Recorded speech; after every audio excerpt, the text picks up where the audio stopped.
اسلام یہ طریقہ رہبر شریعت منبع معرفت خواجہ خواجگان حضرت قبلہ پیر ثانی سرکار بندہ ضلع والی اور عاشق رسول مرد مقبول بلکہ کیا کروں پیر سلطان صاحب جنہوں نے ہمارے دل کی کھڑکیاں کھول دی کتاب فرما کر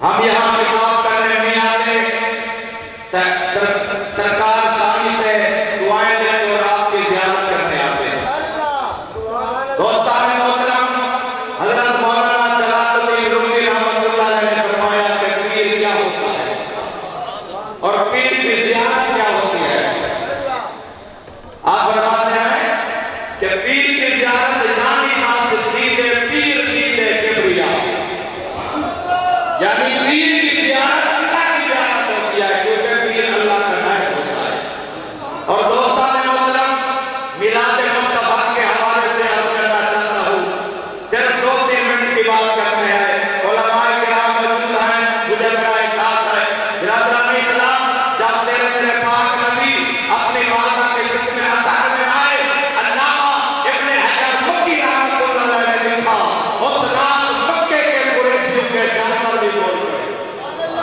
جانور کیا کہتے تھے کہہ رہے تھے رب کعبہ ہو آمان و آل دنیا و سراج و علیہ جانور کہہ رہے تھے رب کعبہ کی قسم ساری دنیا کو پسانے والا نبی آ گیا افرن وحوش المشرق الہ وحوش المغرب یہ چڑیا یہ طوطے یہ کبوتر یہ کبے یہ پرندے مشرق والے اور کے مغرب میں گئے مغرب والے پرندے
ثانی سرکار اللہ کے سچے ولی ہے قبلہ منبر رسول پہ کرم بابتو آج جب میں گھر سے چلا میں جب جھنگ پہنچا میرے 7 سال کے بھتیجے کا فون آیا کہتے ابو میرا ابو بیمار ہے اور ہم اس کو رشتہ ہسپتال لے کر جا رہے ہیں ایمرجنسی وارڈ پر گھنٹے کے بعد میں نے اپنے بیٹے کو فون کیا کہ جاؤ میں ثانی سرکار کی زیارت کرنے جا رہا ہوں میں ان سے دعا بھی کروں گا بیٹا تم چلے جاؤ اپنی امی کو بھی لے جاؤ اور میرا چھوٹا بھائی ہے اس کی تیمارداری کرو ایمرجنسی وارڈ میں داخل ہے میں جب موٹر وے پہ چڑھا وہاں بس رکی مسجد میں گیا 2 رکعت نماز میں نے نفل پڑھے دعا مانگی اور میں نے عرض کی یا اللہ میں تیرے ولی کامل کو اس میں جا رہا ہوں میرا چھوٹا بھائی بیمار ہے ایمرجنسی میں اور 7 سال کا بچہ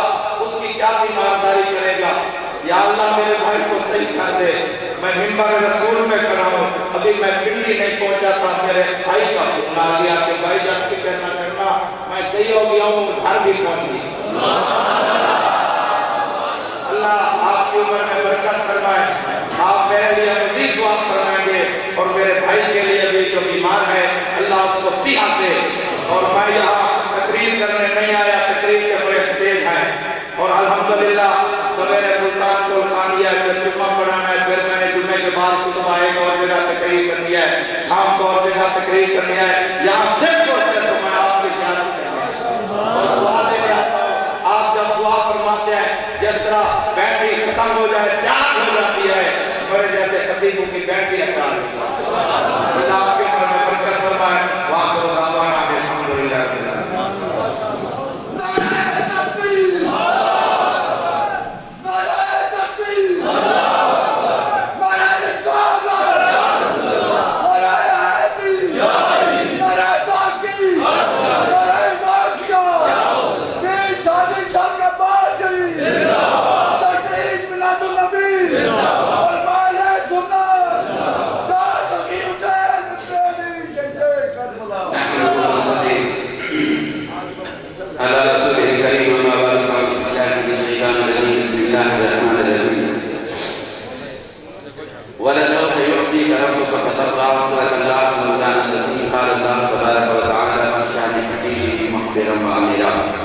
إن الله وملائكته يصلون على النبي يا أيها الذين آمنوا صلوا عليه وسلموا تسليما بلغ رسول الله صلى الله عليه يا سيدي يا رسول الله وعلى آله وصحبه وسلم عليك يا سيدي يا حبيب الله بندے پروردگار امت احمد نبی دوست دار جہان یاروں تابع و تابع نبی مذہب حنفی داروں ملت حضرت علی خاک پائے غوث اعظم زیر سایہ ہر ولی سامعین جان کتاب کا مقصود نہیں ہے فقط چند جملے کہتا ہوں حضور کی بارگاہ میں پہلی دفعہ یہاں آتی ہوئی تھے اور سامعین جان مزے کی ایک بات بتاؤں آپ کو کہ اللہ کی ولی سے قرب خدا ملتا ہے علامہ اشرف علی تھانوی اپنی کتاب نشر الدین میں لکھتے ہیں من اراد ان یجلس مع اللہ یجلس مع التصوف کہ جو چاہتا ہے میں خدا کے پاس بیٹھوں جو چاہتا ہے میں خدا کے پاس بیٹھوں وہ کسی اللہ کے ولی کے پاس بیٹھ جائے اس طرح سمجھے میں خدا کے پاس ذرا کہہ کے کہیں سبحان اللہ ذرا پوری مسجد پہنچ جائے سبحان اللہ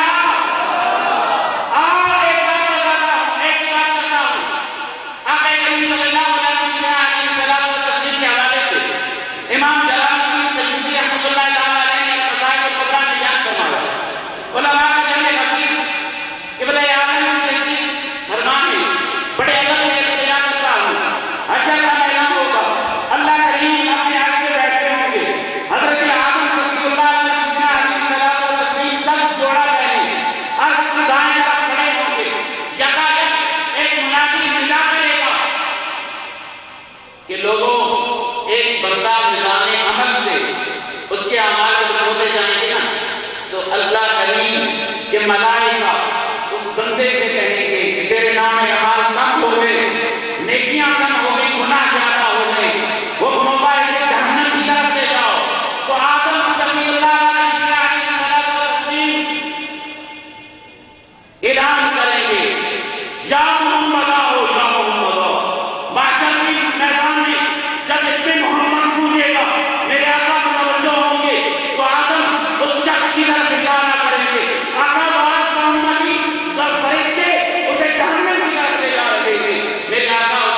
تو آقا کریم صلی اللہ علیہ وسلم دوڑتے ہوئے آئیں گے، اپنی جیب سے کاغذ کا ٹکڑا نکالیں گے، وہ اس کے نظام پہ رکھ دیں گے. ارے وہ کاغذ کا چھوٹا سا ٹکڑا رکھنا تھا کہ میزان عمل کا عالم زیر و زبر ہو گیا. وہ جو پہلے نیکیوں کو کم بول رہا تھا، نیکیوں کو کم بتا رہا تھا اور گناہوں کو زیادہ کہہ رہا تھا، اب وہ نیکیاں زیادہ ہو گئی اور گناہ کم ہو گئے. معاشر میں شور پیدا ہو گیا، ایک جہنمی جنت کا راستہ بن گیا. ارے اسے فرشتے گھسیٹنے لے جا رہے تھے، وہ اللہ رب العزت کی رحمت کا حقدار بن گیا. جب آقا کریم صلی اللہ علیہ وسلم کے پاؤں مبارک سے پلٹ گیا، اے اتنے غمخوار نبی کہ جب ماں اپنے بیٹے کو نہیں پہچان رہی، بیٹا باپ کو نہیں پہچان رہا، بھائی بھائی کو نہیں پہچان رہا، اس مصیبت میں کام آنے والے آپ کون ہیں؟ فرمایا میرے امتی کو مجھے نہیں پہچانتا، میں مردوخا کے ٹکڑے والا، میں محل کی زلفوں والا، ماں کے کاجل والا، علم نشرہ کی سینے والا، تیرا مصطفی ہوں. یا رسول اللہ اس کاغذ کے گردے میں کیا تھا؟ بس اسی ہاتھ کا آثار ہوتا ہوں، اس کاغذ کے ٹکڑے پہ کیا تھا؟ فرمایا میرے غلام یہ تیرا ایک دفعہ کا پڑا ہوا درود و سلام تھا. ارے علماء کی جمع رفیق نے بڑے ادب سے یہ عرض کرتا ہوں کہ نیکیاں اور گناہ جو بندہ کرتا ہے وہ لوگوں کو لکھی جاتی ہے. ارے نیکیاں اور گناہ کو نظام عمل پہ توڑ گئے. یہ کون سا حکم تھا جو سرکار نے جیل کے سماعت رکھا تھا اور نظام عمل میں ڈال دیا تھا؟ علماء نے لکھا کہ وہ درود پاک تھا اس غلام نے کبھی دل میں پڑا تھا اور اس کو نبی رہنے بھی نہیں سنا تھا. وہ اس کی کتاب زندگی میں نہیں لکھا گیا تھا، جس کو کاندھوں پہ بیٹھے فرشتوں نے نہیں سنا تھا، اس کو دے کر میرے محبوب نے گنبد خضرا کو سنتی دیا تھا، سبحان دیا تھا اور یہ پتہ بھی تھا کہ دیوانہ آئے گا. نظام عمل کیسے اس کو مجھے پاک کی ضرورت ہوگی. وہاں سوال بھی رکھا، پھر لے کے بھی گئے، پھر آگے جہنمی کو جنتی بھی بنا دیا. تو سامنے نشان اپنی گفتگو کو سمیٹ رہا ہوں بستے ہاتھ سے اس شیر کے ساتھ ابراہیم جو حکم فرمایا تھا تو 3 شیر ہی سنا دو. تو حضور کے حکم کی تعمیل کر کے بس شیروں میں ہی جا رہا ہوں. کیا ہے بستے ہاتھ سے کہ کستے ہاتھ سے، بستے ہاتھ سے کہ کستے ہاتھ سے، سوڑی ہاتھ سے ہاتھ سے ہاتھ سے، سوڑے ہاتھ سے مٹیاں آبادی، سوڑے ہاتھ سے مٹیاں آبادی، سوڑا یار سوڑاندہ ہاتھ سے. اور حضور اللہ کا یہ پیارا محبوب صلی اللہ علیہ وسلم اس شاعر نے کیا خوب کہا، بے حد نے عجب کام کیا، بے حد نے خدا کی کوئی حد نہیں ہے. شاعر نے کہا بے حد نے عجب کام کیا، حد کر دی. بے حد نے عجب کام کیا، حد کر دی. گنجائش تنقید سبھی رد کر دی. بے حد نے عجب کام کیا، حد کر دی. گنجائش تنقید سبھی رد کر دی. خود تو پردے میں رہا، خود تو پردے میں رہا، خود کو دکھانے کے لیے سامنے تصویر محمد کر دیا.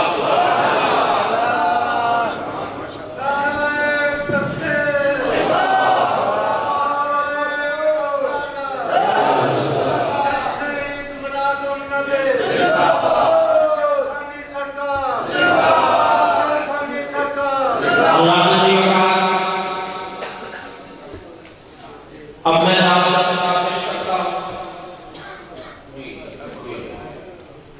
خطیب اہل سنت میرے مرشد گرامی کے خادم حضرت علامہ مولانا محمد فضل الاسلام نقشبندی صاحب سے وہ تشریف لائیں اور اپنی حاضری کو پیش فرمائیں. نعرہ تکبیر، نعرہ رسالت، نعرہ رسالت، دربار عاصمیہ رحیمیہ صادقہ آباد شریف.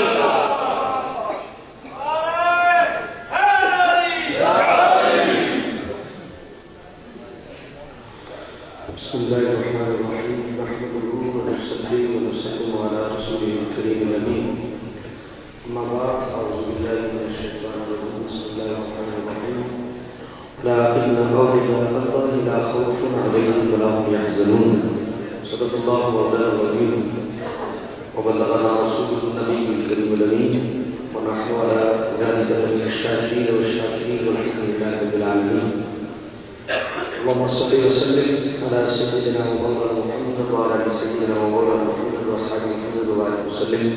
صلاة والسلام عليك يا سيدي يا رسول الله، السلام عليك يا حبيب الله. انتہائی مختصر حضور صلاۃ کے بعد نہایت واجب القدر قابل سخت تکریم سخت تکریم میرے اور آپ کے مرشد گرامی، آپ کے پہلو میں موجود محترم المقام اللہ پیر سلطان صاحب دامت برکاتہ العالیہ، آپ کے پہلو میں موجود میرے استاذ محترم حضرت علامہ مولانا ڈاکٹر سرفراز نعیمی شریف شہید پاکستان رحمۃ اللہ تعالیٰ کے فرزند ارجمند محترم ڈاکٹر راجب نعیمی صاحب اور میرے تمام یاران طریقت، آج کی اس خوبصورت محفل میلاد مبارکہ جو مقام حاضر مسجد جامع مسجد مدینہ انعقاد پذیر ہے، سب سے پہلے میں اپنے مرشد گرامی کو اور اپنے تمام یاران طریقت جامع مسجد مدینہ کی تعمیر کے مکمل ہونے پر مبارکباد پیش کرتا ہوں، اور بحمدللہ جس قدر جلد مسجد حاضر کا خوبصورت کام اللہ کے فضل سے آیا تکمیل تک پہنچا ہے، یہ بیت المقدس کا فیضان نظر آتا ہے۔ میرے حضور کو اللہ تعالیٰ صحت و تندرستی دے، آپ کا سایہ ہمارے سروں پر قادر قائم فرمائے اور آپ کے خیر سے ہمیں اسی طرح ہمیشہ فیضیاب ہوتے رہنے کی توفیق نصیب فرمائے۔ قرآن مجید والفرقان حمید کی جو آیت کریمہ میں نے تلاوت کرنے کا شرف حاصل کیا ہے، یہ حضرات اولیاء کرام کے لیے انتہائی معروف آپ کے مقام رفت کو بیان کرنے کے لیے آیا مبارکہ ہے۔ آپ نے اس کی بہت ساری تفاصیر اور اس پر بہت ساری تقاریر اس سے پہلے بھی کئی مرتبہ سماعت کی ہوئی۔ حضرت علامہ مولانا مفتی احمد یارخان نعیمی رحمۃ اللہ تعالیٰ اس آیت کی ایک بڑی شاندار تفسیر کرتے ہیں۔ وہ کہتے ہیں الا ان اولیاء اللہ لا خوف علیہم ولا هم یحزنون۔ ماضی کا تعلق تو غم سے ہے، چلو سمجھ میں آتا ہے کہ اولیاء کو غم کوئی نہیں، لیکن خوف کا تعلق مستقبل سے ہے۔ مفتی صاحب لکھتے ہیں کہ چونکہ خوف کا تعلق مستقبل سے ہے، اولیاء کی زندگی مستقبل سے، مستقبل میں انہیں کوئی خوف نہیں، اللہ اس بات کا اظہار کر رہا ہے۔ تو جو مستقبل ہے وہ تو کاؤنٹ نہیں ہو سکتا، وہ تو شمار نہیں ہو سکتا کہ اللہ ہمارا انہیں خوف کوئی نہیں، تو ہم سوال کر رہے ہیں کہ کب تک خوف نہیں؟ جب تک یہ باقاعدہ حیات ہے تب تک خوف نہیں؟ اگر ہم یہ کہیں کہ جب تک یہ باقاعدہ حیات ہے تب تک خوف نہیں، تو پھر قبر بھی تو مستقبل میں ہے، اس کا مطلب ہے ولی کو قبر میں خوف ہوگا۔ تو اگر ہم ان کی حیات پر اس کو مقید کر دیں تو قبر بھی تو مستقبل ہے ولی، اس کے بارے میں کیا کہیں؟ تو کہتے ہیں اس کا مطلب اس سے آگے بڑھنا پڑے گا کہ ولی کو قبر میں بھی کوئی خوف نہیں۔ تو کہا اگر قبر پر اس کو مقید کر دیں تو بات اس سے آگے بھی بڑھتی ہے، برزخ، اس کا مطلب ہے ولی کو عالم برزخ میں خوف ہوگا۔ تو کہا کہ ہم اسے مقید نہیں کر سکتے، یہ مطلب ہے، لہذا ولی کو عالم برزخ میں بھی کوئی خوف نہیں۔ اس سے آگے بڑھتے تو اس سے آگے آتا ہے حشر۔ اب اگر ہم یہ کہیں کہ ولی کو اس کی جو بقیہ زندگی اس میں کوئی خوف نہیں، ولی کو عالم برزخ میں کوئی خوف نہیں، تو کیا حشر میں خوف ہوگا؟ مفتی صاحب لکھتے ہیں کہ یہ ترجمہ بھی اس کے منافی ہوگا، یہ تفسیر کی اس بات کی منافی ہوگی، لہذا ولی کو حشر میں بھی کوئی خوف نہ ہوگا۔ اتنی بات تو شاید آپ نے اس سے پہلے بھی سنی، اس سے آگے کا جملہ مفتی صاحب نے ہلا کر رکھ دیا۔ اس سے آگے کا جملہ سنیں، مفتی صاحب اس سے آگے کی تفسیر کرتے ہوئے کہتے ہیں حشر کا دن وہ دن ہوگا، فرمایا جس دن سورج صبابین پر زمین تانبے کی، نفس و نفسی کا عالم، ماں بیٹی سے بھاگ رہی ہے، باپ بیٹے سے بھاگ رہا ہے، بھائی بھائی سے بھاگ رہا ہے، شوہر بیوی سے بھاگ رہا ہے۔ قرآن کہتا ہے پہاڑوں کو روئی کی طرح اڑا کر چلا دیا جائے گا، زمین کھود دی جائے گی، قبریں کھود دی جائے گی، نفس و نفسی کا عالم ہوگا، ہر طرف عدد منظر ہوگا، لوگ دوڑ رہے بھاگ رہے ہوں گے. ایسے وقت میں مفتی صاحب کہتے ہیں حضرات انبیاء کو بھی ایک فکر لاحق ہوگی. اس دن نبی بھی ایک فکر انہیں بھی لاحق ہوگی. میں حیران ہو گیا یہ جملہ پڑھ کر کہ کیا فکر ہوگی جو انبیاء کو بھی لاحق ہوگی. مفتی صاحب کہتے ہیں حشر والے دن اگر کوئی بے خوف ہوگا وہ سوائے اولیاء کے کوئی نہیں ہوگا. صرف اولیاء بے خوف ہو. یہاں تک کہ انبیاء کو بھی ایک فکر لاحق ہوگی. اب میں نے کہا کہ یہ کیا فکر ہے جو نبیوں کو لاحق ہے اور ولیوں کو نہیں؟ تو مفتی صاحب کہتے ہیں اس دن اگر بے خوف جماعت ہوگی تو صرف اولیاء کی. کیوں؟ اس لیے کہ اولیاء کا کام اپنے مریدوں کو پکڑ کر صرف حضور کی بارگاہ میں پیش کرنا ہوگا. مرید کو اولیاء کو اپنے مریدوں کو حضور کی بارگاہ میں پیش کر دیں گے. حضور کی بارگاہ میں پیش کرنے کے بعد اولیاء بے فکر ہو گئے. اب انبیاء کو فکر کیا رہے ہوگی کہ انبیاء کو اپنے امتیوں کو بخشوانے کی فکر اس دن بھی لاحق ہوگی. یعنی انہیں تو اپنے امتیوں کو بخشوانے کی فکر ہے. اس دن اگر کوئی بے خوف جماعت ہے تو وہ صرف اولیاء کی جماعت ہے. اب مجھے کہنے دیجیے میں یوں کہوں تو غلط نہ ہوگا. میرے دادا مرشد حضور والی صالح آباد شریف رحمۃ اللہ تعالی علیہ اپنے تمام مریدوں کو پکڑ کر حضور کی بارگاہ میں پیش کر دیں گے. اور جب اپنے تمام مریدوں کو پکڑ کر حضور کی بارگاہ میں پیش کر دیں گے آپ بے خوف ہو جائیں گے. آپ کی ساری فکریں ختم ہو جائیں گی. حضور غوث اعظم رضی اللہ تعالیٰ عنہ اپنے تمام مریدوں کو پکڑ کر حضور کی بارگاہ میں پیش کر دیں گے. جب آپ پیش کر دیں گے آپ بے خوف ہو جائیں گے. آپ کی تمام فکریں ختم ہو جائیں گی.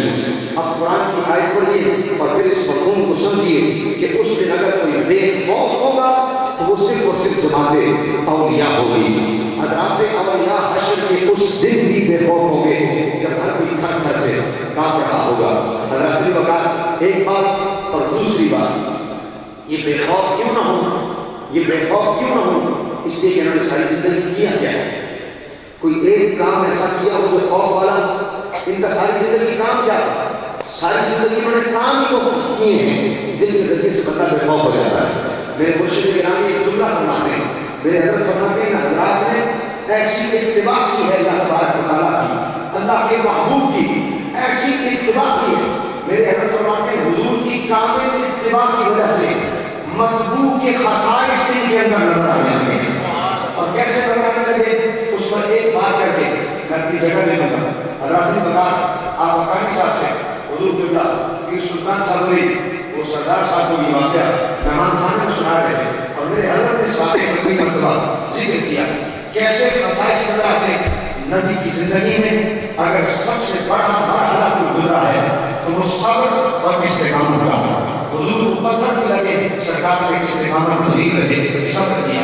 حضور نے کہا تو سلام پڑھا لیکن کرامات کی بارش فرمائی. اللہ تعالیٰ نے حضور کو اتنا درجہ عطا کیا اتنے مقام مرتبے عطا کیے کہ وما رضیتا ان رضیتا ولکن اللہ حرمات کی آیات نازل کر دی. اللہ تعالیٰ نے ید اللہ کی فوق ایدی بھی کیا کر حضور کا مقام رفت بیان کیا. لیکن میرے یاران طریقت پھر بھی حضور کی زبان پر جملے کیا جاتے رہے. ایک طرف خدا کہتا ہے یہ تو نہیں ہے یہ میں ہوں, یہ مٹی کیوں نہیں پھینکتا یہ میں پھینکتا. اللہ فرماتا تو نہیں بول رہا یہ میں بول رہا ہوں. اللہ فرماتا یہ تیرا ہاتھ نہیں یہ میرا ہاتھ ہے. ایک طرف حضور کا مقام رفعت یہ اور دوسری طرف حضور کی استقامت کا حال دیکھیے. سرکار کی زبان نبوت پر ہمیشہ یہی جملے جاری رہے انی عبداللہ انی عبداللہ. یہ تو وہ مقام ہے جہاں بڑے بڑے دوڑ گئے اور حق کہہ گئے لیکن حضور کا مقام صبر اور مقام استقامت دیکھیے. سرکار انی عبداللہ ہی کہتے رہے. یہ حضور کی استقامت ہے. اب میرے حضور فرماتے ہیں میرے حضرت فرماتے ہیں ان حضرات نے ایسی اتباع کی ہے کہ مطبوع کے خصائص ان کی زندگیوں میں نظر آنے لگے. وہ مطبوع کے خصائص کیا ہے؟ حضرت نے کہا آپ نے حاجی صاحب کی واقعہ کئی مرتبہ سنا ہوگا کہ حاجی کشر خان جو میرے حضور کا مرید والی صاحب کا شریف کام ہوتا جا رہے اور چاقو اپنے گھر سے چلا تو چاقو تکیے کے نیچے رکھ دیا. تکیے کے نیچے رکھ دیا کہ رستے میں پولیس والے چیک کریں گے اور کہیں ایسا نہ ہو کہ یہ ملے اور وہ پھر سوال جواب